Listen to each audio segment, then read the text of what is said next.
Madame la ministre, monsieur le ministre, je m'associe évidemment aux remerciements qui ont été faits par mes collègues. Ma première question est sur la branche famille.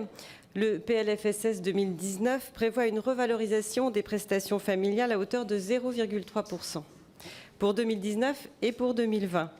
Or, les prévisions d'inflation, vous l'avez rappelé, sur lesquelles se base le gouvernement pour ces années, sont respectivement de 1,3 et de 1,4%.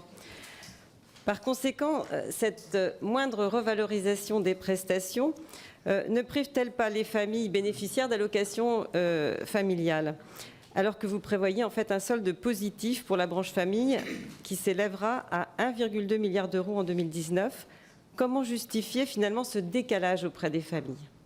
Ma deuxième question, toujours sur la branche famille, la nouvelle convention d'objectifs et de gestion entre l'État et la CNAF pour 2018-2022 fixe l'objectif d'ouvrir 30 000 nouvelles places de crèche et 1 000 relais assistants maternels. Ça a été rappelé d'ailleurs par le Président lors de la présentation du plan pauvreté il y a quelques semaines. Pourriez-vous nous détailler finalement les moyens alloués, sachant que le Président a précisé qu'il n'y aurait plus que 10% en termes d'investissement à la charge des collectivités.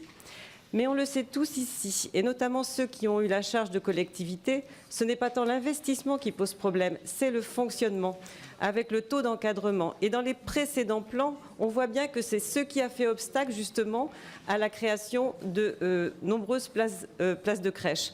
Donc je pense qu'il faut vraiment regarder en sincérité cette difficulté qu'ont les collectivités à s'engager dans la construction de crèches parce que ça coûte vraiment très très cher, elles le savent déjà au quotidien. Ma troisième question concerne finalement une de mes collègues qui ce matin était concernée par l'examen d'une proposition de loi qu'elle a faite sur les aidants.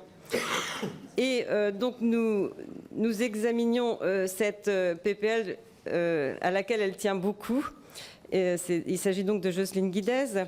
Je sais très sensible à ce sujet, Madame la Ministre, et je sais aussi que vous menez actuellement, en fait, une grande consultation sur la dépendance.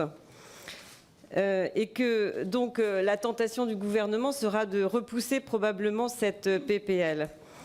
Cependant, la question des aidants concerne non seulement la dépendance, mais elle concerne aussi la santé publique. On sait combien il y a d'aidants qui, finalement, s'épuisent auprès des aidés. Alors, est-ce que ce ne serait pas le moment finalement de suivre un peu le travail du Sénat sur cette question et notamment sur l'indemnisation du congé de proche aidant ? Je pense qu'il faut saisir cette PPL comme une opportunité et ne pas y voir une contrariété comme ça a été dit ce matin. Merci bien, monsieur le rapporteur de la branche retraite, monsieur Savary.